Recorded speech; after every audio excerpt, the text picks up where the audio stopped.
All right, well, welcome everyone, and I want to thank you for joining the webinar today, and we're excited to have you, and we're excited to have Bryan VanHaitsma, Digital Media Director at Revive Our Hearts.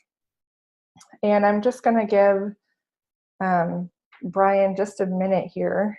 And Bryan, if you would like to, I'm going to go through and read a little bit about you and your experience, but do you just maybe want to give a couple-minute overview of Revive Our Hearts for those that are on the webinar today?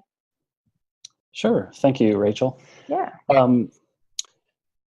Revive Our Hearts is the teaching ministry of Nancy DeMoss Wolgemuth. We're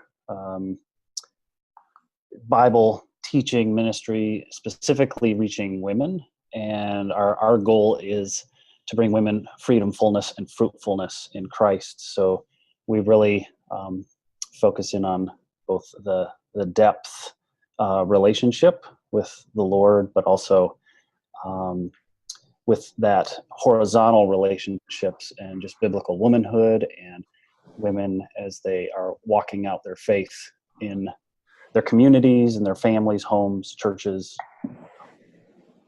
Yeah, that's Revive Our Hearts. Okay. Awesome.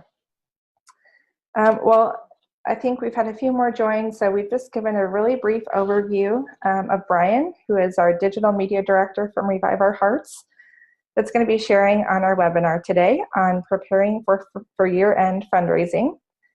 And I just wanted to share a little bit about Bryan. He has over 17 years of digital ministry experience, and during that time, he's held roles as a software developer, project manager, digital strategist, and team leader. And these different roles have given him a well-rounded experience that helps him lead effective digital teams and projects. Bryan currently leads the digital ministry team at Revive Our Hearts and the teaching ministry of Nancy DeMoss. And Bryan, his wife Erica, and their 5 kids live 3 miles from the Lake Michigan shoreline in West Michigan. So again, Bryan, thank you for joining us today. Today's webinar is going to be a little different than our typical. We're going to make it a little bit more conversational, and Bryan's going to be sharing, we've taken a lot of questions from clients and different people in the industry, and so we wanted to answer your questions today through Bryan's experience, as well as he's going to provide some great practical tips and tricks and best practices for you as we kick off the planning for Fall Giving Tuesday and year-end fundraising.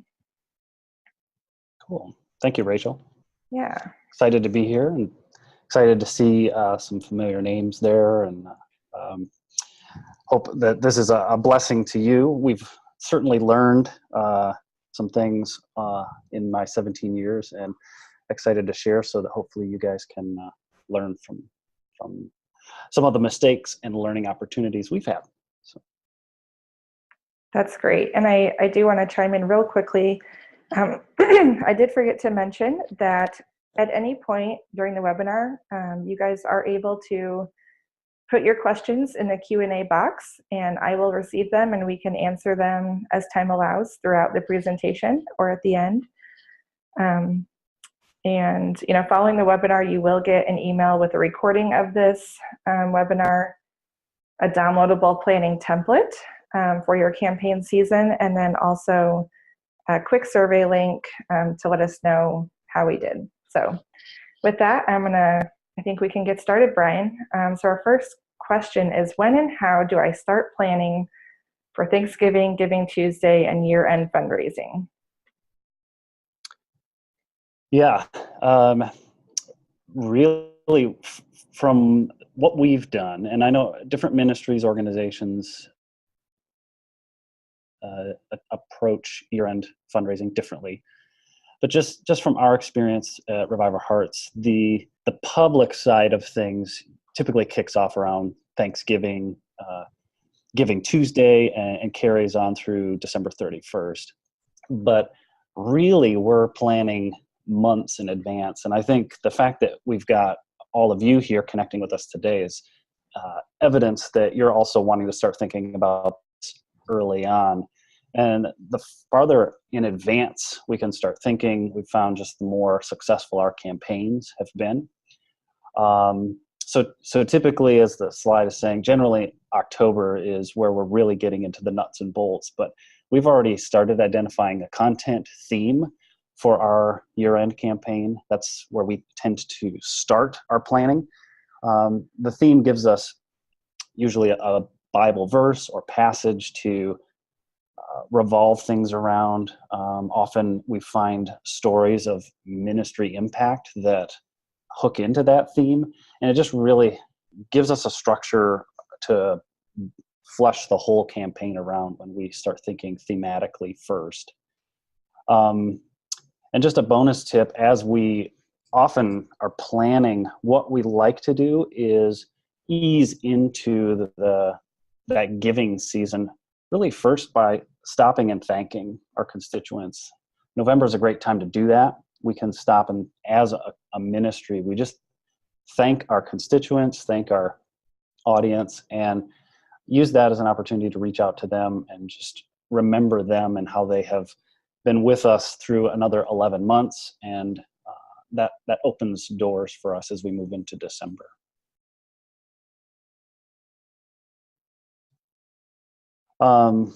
As we're planning and getting things ready, especially on the content side of things, we've found we've erred on either side of the spectrum. Some years we tried to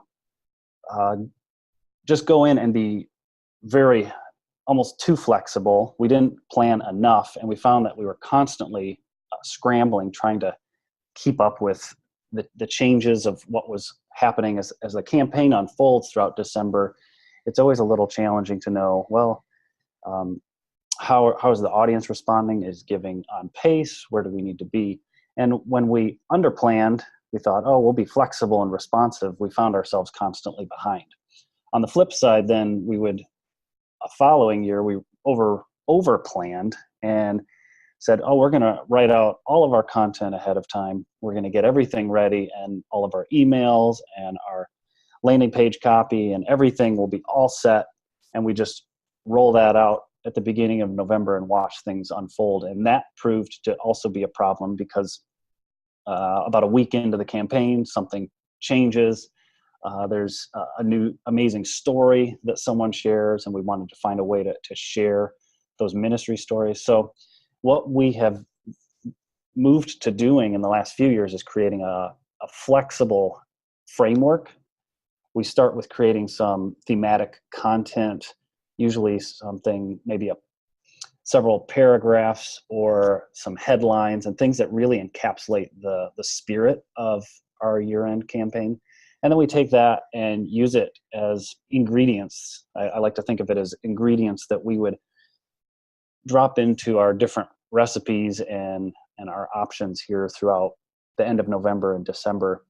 So it's created those elements, those common elements that we can use, and it prevented us from falling into one trap or the other and kept us going down the middle. So that's been a good approach for us as far as planning for a flexible content. One other thing that's really found some benefit as we've thanked our constituents and met with them in that way in November, we've also found introducing something like a 30-day challenge or a sequence set of communication pieces, especially in the month or two before the year end, has been a great way of building an email list or even just getting some momentum moving into the year-end campaign in December. So we have done off and on 30-day gratitude challenges in November, helping people think about what they have to be thankful to God for in that month. And that's just been a great email acquisition tool and a great way to get people excited. It creates social media fodder, email acquisition, as I mentioned, and something to talk about on your blogs and other communication outlets. So I would encourage you to be thinking, not as you move into year end, what are those things you can be doing to build some organizational momentum and some audience momentum as you're even approaching Thanksgiving and that Giving Tuesday.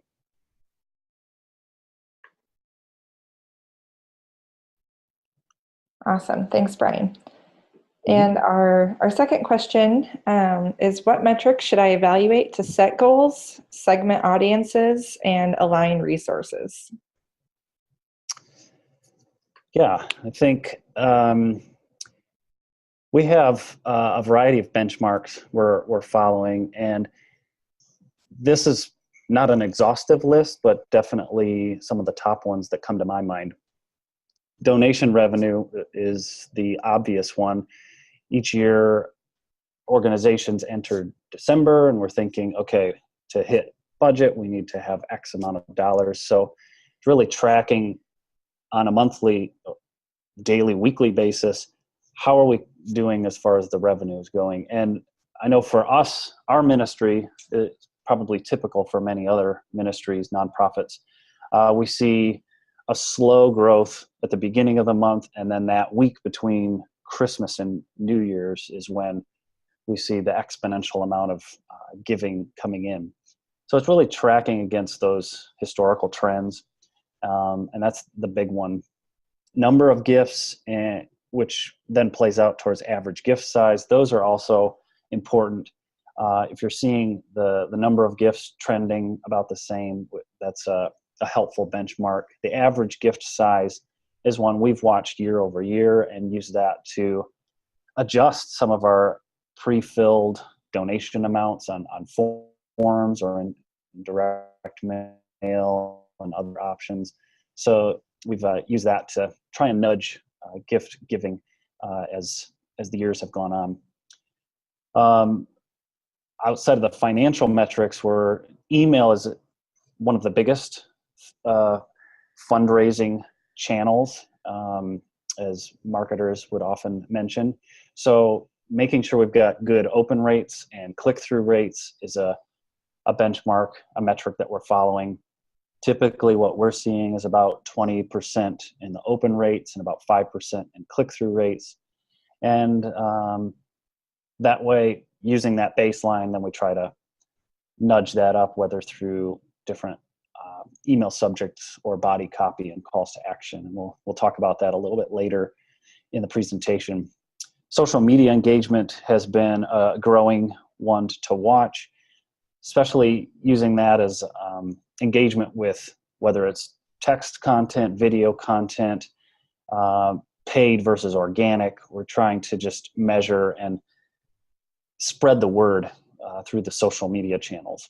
And then new donors is important, not just for the immediate campaign, but also for the long-term health of the organization. So tracking and watching how those new donors, new subscribers are, whether it's through email or people that have actually convert, that's another metric that we like to keep our eyes on. And some of these, the best way really is comparing year over year on those trends and watching to see how those are shaping up. And when you look at those year-over-year trends, Bryan, if there are some that are not improving, what is your process in terms of trying to get that changed around for the upcoming year? Mm-hmm. Yep, and that goes back towards creating a flexible plan at the beginning. Allows you to respond if the campaign is starting to unfold and you're not hitting previous year benchmarks, then you can pivot and reposition as needed. So that just, I think, goes back to the importance of having a plan, but also don't lock yourself in so much that it's difficult to adjust. Great. And what does that communication look like in the organization when a pivot is needed, or what does that process look like? Yeah, that is coming up, I think, in a slide here. I'm jumping ahead. That's okay. Yeah. We'll get to it when we get to it. Well, why don't we jump ahead and we can come back to the segmentation. I think that'd be great. Really, as you're looking to pivot, what we've found is creating alignment is absolutely vital. The speed of which things change, how technology has sped up the world, the workforce, obviously even nonprofits and just family life, things keep moving. So what we found is creating a consistent meeting time with the team. We meet at least weekly, tend to have a daily touch base just to stay on top of projects, but weekly we're stopping, we're analyzing those baselines and those benchmarks as far as how the year-end campaign is unfolding. For our ministry, the number one priority, and everyone is aware of that, when we hit December, we're trying to spread the message about the financial need, how that impacts the coming 12 months of ministry, and what the ministry impact has been, and just really connecting on a personal level with our audience. So because it's such a big priority, we connect and we're going over things, and we're finding that allows us to pivot because we've got that internal team conversation that's going on.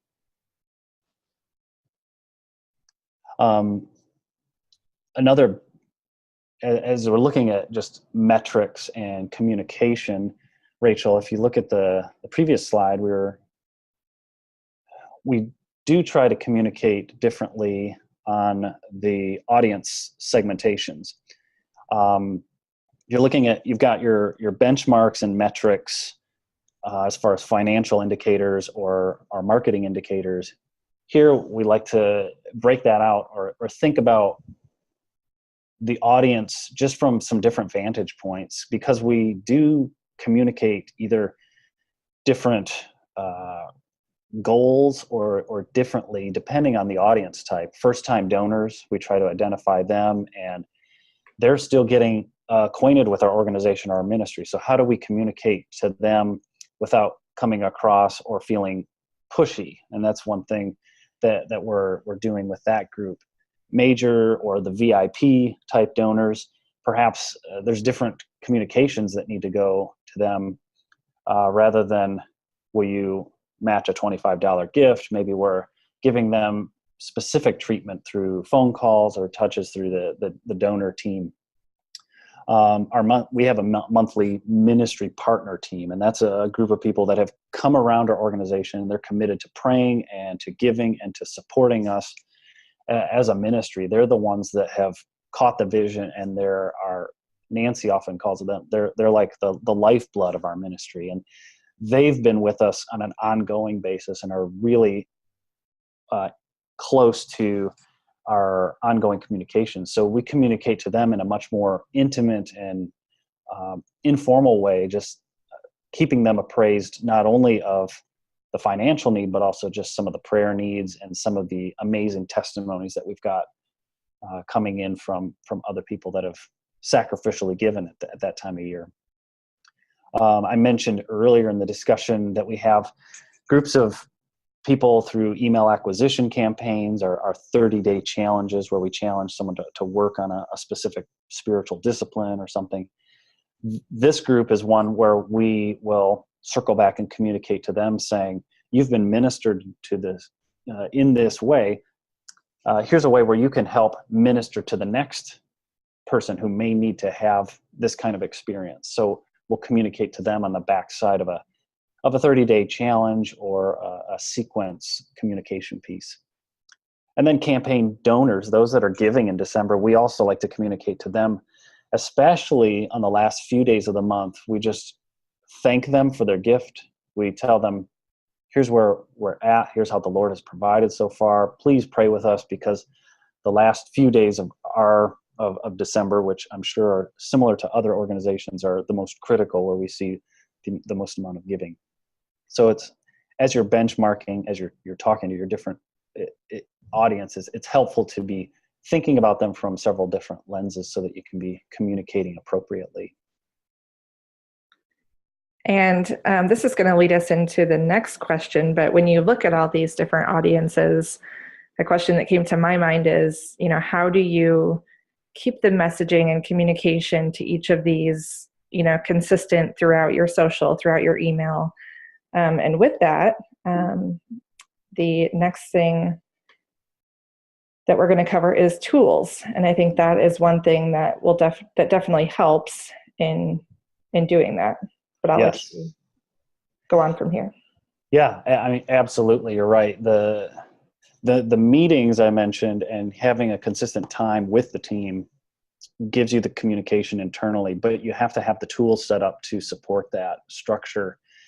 The heart of where we keep our content and our planning is in Google Docs. It's a collaborative tool set many of you are familiar with, but allows you to create a folder with documents. Everything's shareable, so multiple people can be working on the same document at the same time. And we outline, here's our boilerplate starter content that I mentioned, those ingredients that we like to sprinkle into everything. But then we also identify, here's strategically who we're trying to communicate and when and via which channels. All of that gets outlined in sufficient detail in the Google Docs, but again, with the eye of keeping it flexible.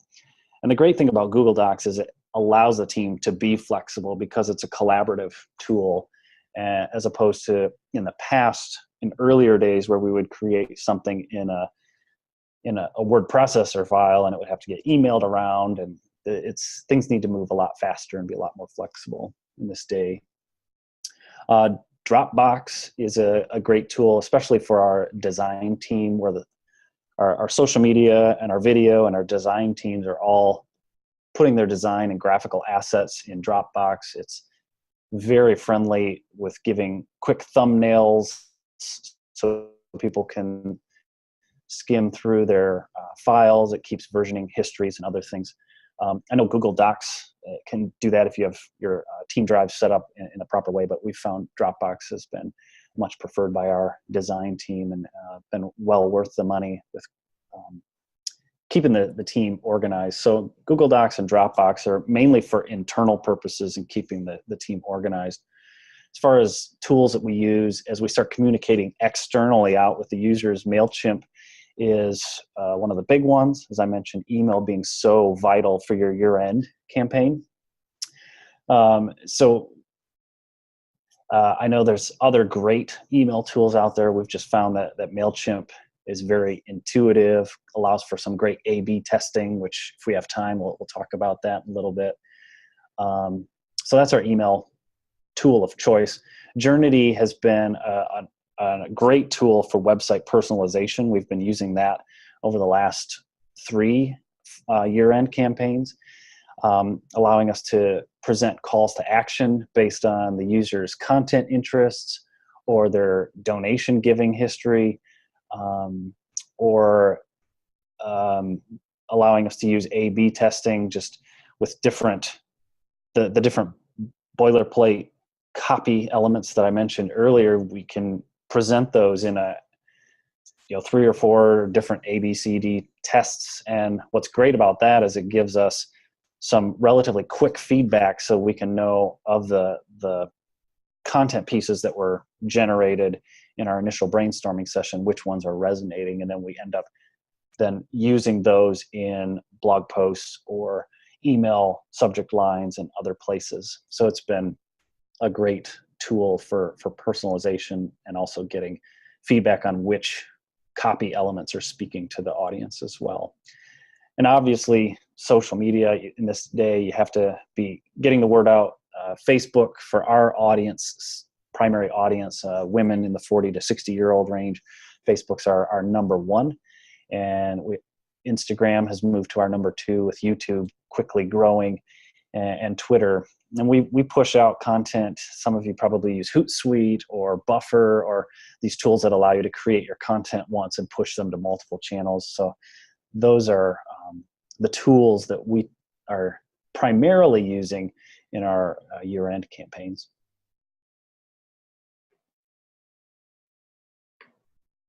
All right, and I think we saved the best for last here. Bryan, what are some of the strategies, best practices, and some of that practical advice that you would give to people on the webinar today? Yeah, A/B testing is absolutely vital. Mailchimp does a great job of this. As I mentioned, Journity helps you get some great A/B testing. Um, in these days, testing subject lines, I would say 80% of the emails that we send, especially in December, we are setting up with multiple subject lines or multiple body copies. And MailChimp does a great job of, you can send out to maybe a 5 or a 10% segment of your audience and test a couple different subject lines, and then it will take the winner and send that out to the remainder of your list. And that's just been a great thing for internally. I can be talking to the directors and leaders of the team of our organization and saying, we are sending out what the audience is responding to best, rather than us just guessing and saying, well, I think this one's going to speak better. If you create those multiple elements and just run A/B tests, then you can see how the audience is actually responding, and let the system, the algorithms, deliver that. Also, as you're performance testing, we found, don't always just go with, oh, the best time of day and the best time of week to send an email is such and such. There's a lot of people out there that will advocate for specific days or times, and almost becomes gospel within an organization. Oh, we've got to send it at this time. And we've found alternating those, or allowing MailChimp or some of the other social media tools to optimize send times, have been really important. More people are engaging in evenings or even on weekends, and those are, if people have time available, especially in that busy month of December, then that's what to be shooting for. And like I had mentioned earlier, those last few days of the month are critical for giving. We see almost 40% of our revenue coming in the last few days of the month. So, optimizing your send times and be thinking critically about how to reach your audience at that time of the month is very important. The bonus tip, as I mentioned earlier, staying flexible, getting that flexible plan, and starting with a framework is going to be key.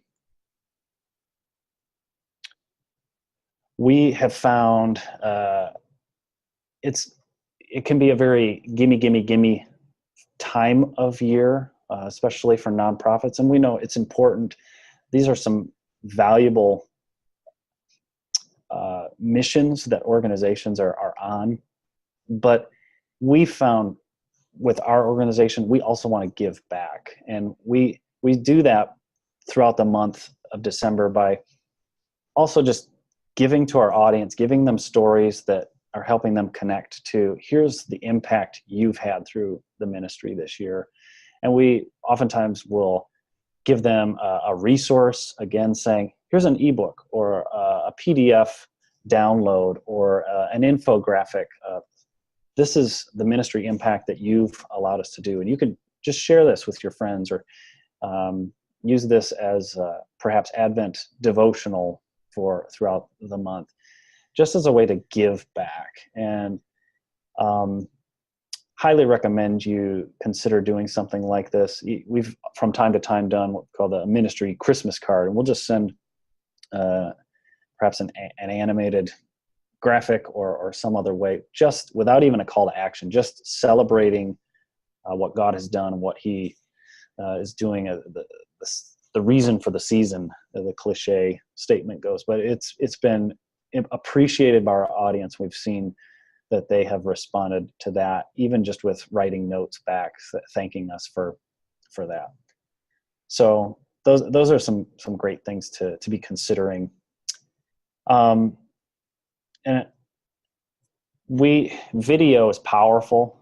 Getting people on camera, just sharing the life change that the organization is having, has been a great way of just storytelling. Tell the story, using that both in social media, or giving a nod to that on your campaign landing pages or through email. Just, it's been a great way to let other people tell your story for you, and it builds credibility and builds a personal connection. And one thing we try to remind each other, getting lost in the details and how the frantic pace of December, just really be sincere to who you are as an organization. Don't lose that, because that's why your audience is connected to you in the first place. So be who you are, be truthful, be sincere, and the audience will respond to that. And the last bonus tip I have there is, we've talked about how you could be planning for your year end now, but really we've almost adopted a year-end planning is a year-round thing. You want to be nurturing the relationships, nurturing the constituents, and helping them be aware of what your ministry organization is doing and how they can connect with you. So it becomes a year-round behavior. Awesome. Thanks, Bryan. We are at the 12:30 mark Central Time, so I do want to get in just the last few slides here as we close. Revive Our Hearts does have a True Women conference. The live event is full, but they have a live stream, and that's the link to that. It is free. Obviously, we encourage everyone to join. It's great for teens, women, ministry leaders. Just a great experience. And then keep a lookout after the webinar for an email with the downloadable template, the link to this webinar recording, and also a link to take our quick survey. We'd really appreciate your feedback in terms of the webinar today. And I don't see any questions submitted, and we are out of time. So I think we're gonna end the webinar for today, but stay tuned for our next webinar, Thursday, September 6th, on establishing your brand impact narrative. And I want to thank you all for attending today, and thank you, Bryan, for sharing some of your great experience and advice with us. Thanks, Rachel. Thanks. I hope everyone has a great day.